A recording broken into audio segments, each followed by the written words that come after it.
Mission to the Americas began working in Honduras in the early 1950s, with a concentration on evangelism, discipleship, and church planting. In those early years, the North American missionaries did most of the work themselves.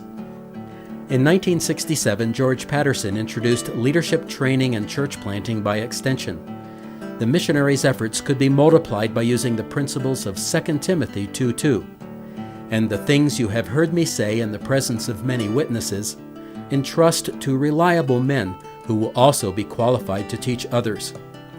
The North American missionary could now train several men who in turn would each train several more, who in turn would each train several more. Within a few short years, bivocational men were planting dozens of churches all over the north coast of Honduras and in the Aguan Valley. Today, Honduran missionary Humberto del Arca heads up the Honduran Extension Bible Institute and the North Coast Association of more than 200 conservative Baptist churches. Patrick O'Connor was appointed by Mission to the Americas and began serving as a church planter in 1994. Wanting to learn under national leadership, he interned under Humberto. 3 years later, Patrick moved to Western Honduras to establish a similar extension program in that area of the country. Patrick, however, did not go alone. The Lord led him to a Honduran partner. Victor Almendares began working with him to put the extension principles to work among his own people. Today, Victor oversees a new association of churches in the West. They have been planting an average of 4 new churches a year, especially among the least reached people in rural areas. Y Dios nos ha llamado a un ministerio, lo que es plantar iglesias en las zonas rurales de las montañas de acá del occidente del Empira. Victor was appointed by Mission to the Americas as a church planter in 1998. He and his wife Virgilia and their children live in Gracias, Honduras in the department of Lempira. The whole family is involved in their ministry. Virgilia plays an active role in women's ministry. The children help out with special music, and Rebecca, their oldest, is already serving as a leader in their children's programs. Victor's duties involve planting chains of new churches in his area. He is overseeing the extension program and is developing the Association of Churches. Victor teaches Bible and theology, church multiplication principles, and mentors the new pastors.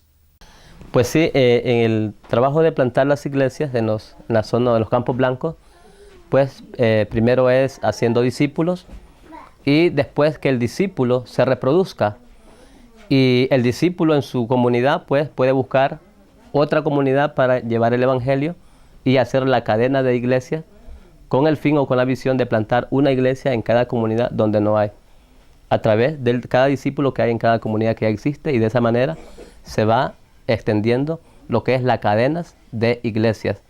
When construction projects are needed to help the Hondurans build their church buildings, Victor works with the mission's partnering programs as host and guide for the groups. Victor made most of his rounds on a motorcycle until 2 years ago when the Lord provided a pickup.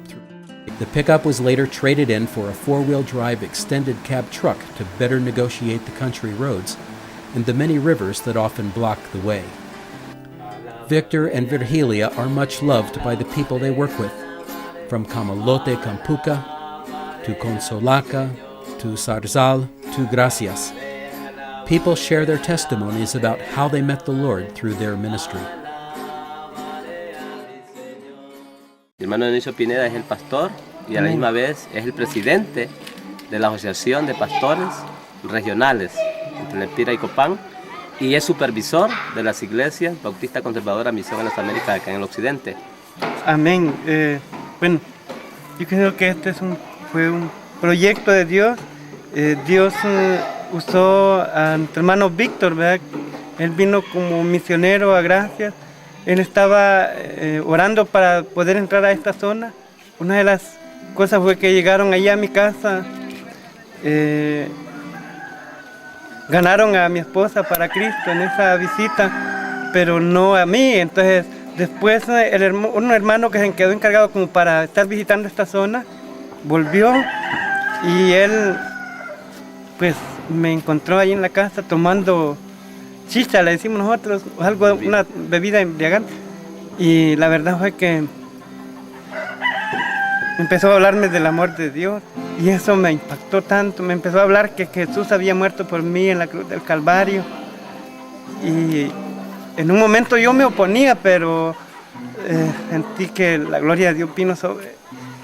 Y después de hora y media de haber estado conversando, yo dejé la chicha y me arrodillé y acepté al Señor. Y fue allí cuando comienza la obra en la familia. Empezamos a orar por nuevos hermanos y a visitar. Y la obra fue creciendo. Después de un tiempo, hermano Víctor siempre no nos dejó de la mano, él estuvo con nosotros. Dijo, hay que ir pensando en otros hermanos y pensar en hacer un templo. Hemos alcanzado desde este lugar otros campos como una iglesia del Rodeo, Cedros de Mexicapa, El Limón, que son como los campos, ya iglesias conformadas, tienen su templo.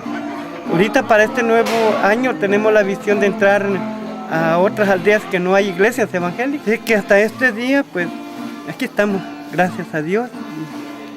Y el apoyo que también el hermano nos ha dado para podernos irnos preparando, para poder ser líderes y cómo guiar a otros. Thanks to faithful men and women who endure persecution and hardship, the church in Honduras continues to grow. Victor and Virgilia Almendares honor the Lord through their commitment to reach their people for Christ.